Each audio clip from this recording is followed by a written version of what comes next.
রাসূলুল্লাহ সাল্লাল্লাহু আলাইহি ওয়াসাল্লাম জন্মের সময় ফেরেশতাদের সাথে শয়তানের তুমুল ঝগড়া।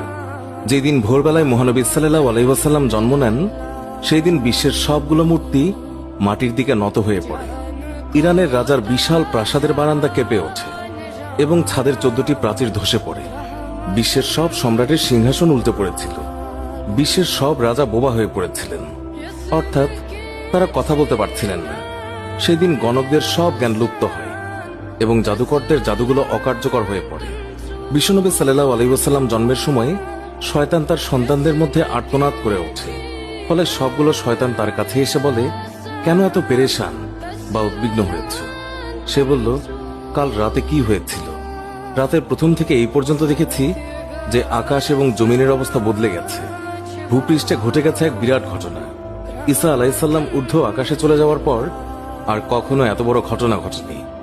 সবাই গিয়ে খোঁজ খবর নাও যে কি ঘটেছে। শয়তানরা চারিদিকে ছড়িয়ে পড়ে এবং ফিরে এসে বলে, কই, কিছুই তো দেখলাম না। বড় শয়তান বা শয়তানের নেতা তখন বলল, এই বিষয়ে খোঁজ খবর নেওয়া আমাদের কাজ। আর তারপর সে পবিত্র মক্কার কাবাঘর সংলগ্ন অঞ্চলে আসলো। সে দেখল যে ফেরেশতারা কাবাঘরের চারিদিকে ঘিরে রেখেছেন। শয়তান সেখানে ঢুকতে চাইলে ফেরেশতারা হুঙ্কার দিলেন। ফলে সে ফিরে আসে এবং চড়ুই পাখির মতো ছোট হয়ে হেরা পর্বতের দিক থেকে সেখানে প্রবেশ করে। জিবরাইল আলাইহিস সালাম বললেন, ওরে অভিশপ্ত, ফিরে যা। সে বলল, হে জিবরাইল, আমার একটা প্রশ্ন আছে, বলতো আজ রাতে কি ঘটেছে? জিবরাইল আলাইহিস সালাম বললেন, সর্বশ্রেষ্ঠ নবী মুহাম্মদুর রাসূলুল্লাহ সাল্লাল্লাহু আলাইহি ওয়াসাল্লাম আজ রাতে জন্ম নিয়েছেন। শয়তান প্রশ্ন করল, তার মধ্যে কি আমার কোনো কর্তৃত্বের অংশ আছে? সে তথা ইবলিস বা শয়তান আবার প্রশ্ন করল, তার উম্মতের মধ্যে কি আমার কোনো অংশ আছে? জিবরাইল আলাইহিস সালাম বললেন, হ্যাঁ। ইবলিস বলল, আমি সন্তুষ্ট হলাম। হযরত হালিমা বর্ণনা করেন, শিশু মুহাম্মদ রাসূলুল্লাহ সাল্লাল্লাহু আলাইহি ওয়াসাল্লামকে আমার গৃহে আনার সাথে সাথেই রহমত বরকত প্রকাশ হতে লাগলো। এত পরিমাণ দুধ নির্গত হলো যে রাসূলুল্লাহ সাল্লাল্লাহু আলাইহি ওয়াসাল্লাম এবং তার দুধ ভাই একান্ত তৃপ্তির সাথে দুধ পান করে ঘুমিয়ে পড়তেন। আর উটনির দিকে চেয়ে দেখতে পাই সেগুলোর স্তন দুধে পরিপূর্ণ হয়ে গেছে। বিবি হালিমা বলেন, আমার স্বামী উটনির দুধ দহন করলেন এবং আমরা তৃপ্তির সাথে তা পান করে সারা রাত আরামে কাটালাম। দীর্ঘদিন পর এটাই প্রথম রাত্রি যাতে আমরা শান্তিতে ঘুমিয়ে পড়লাম। আমার স্বামী বললেন, হালিমা, তুমি খুবই ভাগ্যবান এক শিশু নিয়ে এসেছ। আমি বললাম, আমারও এটাই ধারণা, এই শিশু অত্যন্ত সৌভাগ্যবান। বিবি হালিমা আরো বললেন, মক্কা থেকে ফেরার পথে শিশু মুহাম্মদকে কোলে নিয়ে যে দুর্বল বাহনটিতে চলতে লাগলাম, মুহাম্মদ রাসূলুল্লাহ সাল্লাল্লাহু আলাইহি ওয়াসাল্লামের বরকতে বাহনটি এত দ্রুত চলল যে সবার বাহনকেই হার মানালো। আমার সাথী মহিলারা আশ্চর্য হয়ে বলতে লাগলো, এটা কি সেই দুর্বল সওয়ারি যার উপর আরোহণ করে তোমরা প্রথম এসেছিলে? তারপর বাড়ি এসে দেখলাম সমস্ত বকরিগুলো দুধে পূর্ণ হয়ে গেছে, অথচ কিছুক্ষণ পূর্বে সেগুলো দুধ শূন্য ছিল। আমার গোত্রের লোকেরা তাদের রাখালদেরকে নির্দেশ দেয় যে তোমরাও তোমাদের পশু ওই জায়গায় চড়াও যেখানে হালিমার বকরি চড়ে। কিন্তু তা তো চারণ ক্ষেত্রের বিশেষত্ব ছিল না, বরং গায়েবী মদদ এবং বরকতের মধ্যে তা নিহিত ছিল। তা ওই সমস্ত লোক কোথায় পাবে? এইভাবে আমরা প্রায় তার বরকতের ঘটনাবলী প্রত্যক্ষ করতাম। হযরত হালিমা বর্ণনা করেছেন, তিনি কখনো শিশু মুহাম্মদকে উলঙ্গ অবস্থায় রাখতেন না। সেই রূপ করলেই তিনি চিৎকার করে কাঁদতেন। যতক্ষণ পর্যন্ত তার শরীরের উপর চাদর টেনে না দেয়া হতো ততক্ষণ তিনি ক্রন্দন থামাতেন না।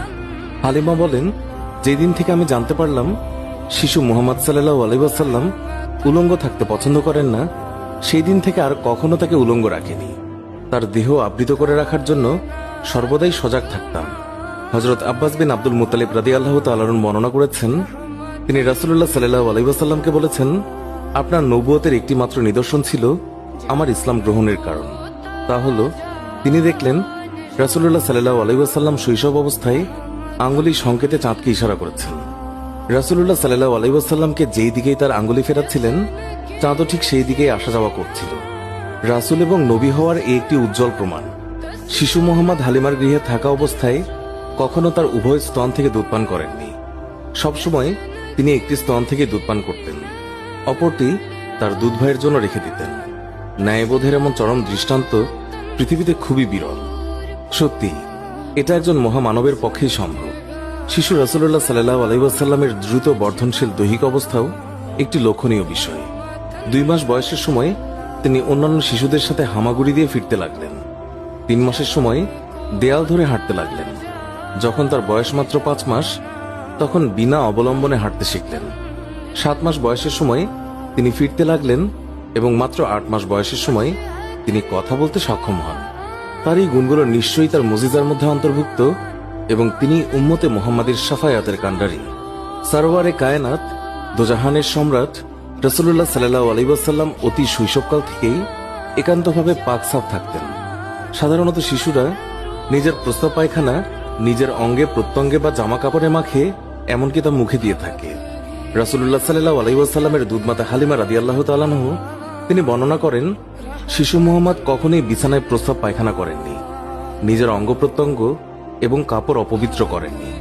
তাকে বিছানা থেকে উঠিয়ে 2 পায়ের উপর দাঁড় করানো ব্যতীত কখনো পায়খানা প্রস্রাব করতেন না। সাথে সাথে তাকে পরিষ্কার করে দিতাম। তিনি যে আল্লাহ তাআলার সৃষ্ট মানুষ, তাতে আমার কোনোই সন্দেহ ছিল না। সুতরাং সর্বাবস্থায় পাকসাফ থাকা তার পক্ষে অস্বাভাবিক কিছু নয়। মহানবী সাল্লাল্লাহু আলাইহি ওয়াসাল্লামের দেহ নূরের তৈরি বলে তার শরীরের কোনো ছায়া ছিল না। মানুষের ছায়া কত ময়লা আবর্জনার উপর পতিত হয়, কত পশু পাখি অথবা মানুষের পায়ের তলায় ছায়া পতিত হওয়ার সম্ভাবনা থাকে, কিন্তু মহানবী সাল্লাল্লাহু আলাইহি ওয়াসাল্লামের পবিত্র দেহের ছায়া এইভাবে অপদস্থ হওয়া আল্লাহ তাআলার অভিপ্রেত নয়। এই জন্য আল্লাহ তাআলা তার দেহ ছায়াহীন করে তৈরি করেছেন। এই কারণে তার দেহের উপর কখনোই মাছি বসেনি, কেননা মাছি অপবিত্র বস্তু থেকে জন্মলাভ করে, তাই মাছির দেহ অপবিত্র। তাই রাসূলুল্লাহ সাল্লাল্লাহু আলাইহি ওয়াসাল্লামের শরীরে এটি কোনোদিন স্থান পায়নি। হযরত মাইসারা রাদিয়াল্লাহু তাআলা আনহা ছিলেন হযরত খাদিজা রাদিয়াল্লাহু তাআলা আনহার দাস। তাকে খাদিজা রাদিয়াল্লাহু তাআলা আনহা রাসূলুল্লাহ সাল্লাল্লাহু আলাইহি ওয়াসাল্লামের খেদমতে পেশ করেন। তিনি বিভিন্ন সময় বিভিন্ন অলৌকিক ঘটনা প্রত্যক্ষ করে বিস্ময়ে অভিভূত হয়েছেন।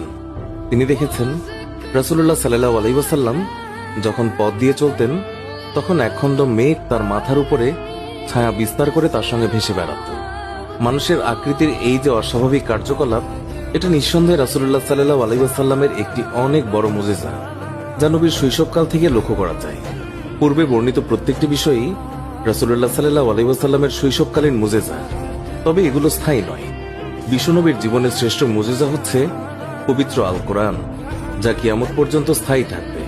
তাছাড়া আমরা তার জীবনে আলোচনা করলে দেখতে পাই, মহানবী সাল্লাল্লাহু আলাইহি ওয়াসাল্লামের পুরো সংগ্রামী জীবনটাই এক অলৌকিকতায় পরিপূর্ণ, যা তার নবুয়তের জন্য যথেষ্ট প্রমাণ বহন করে।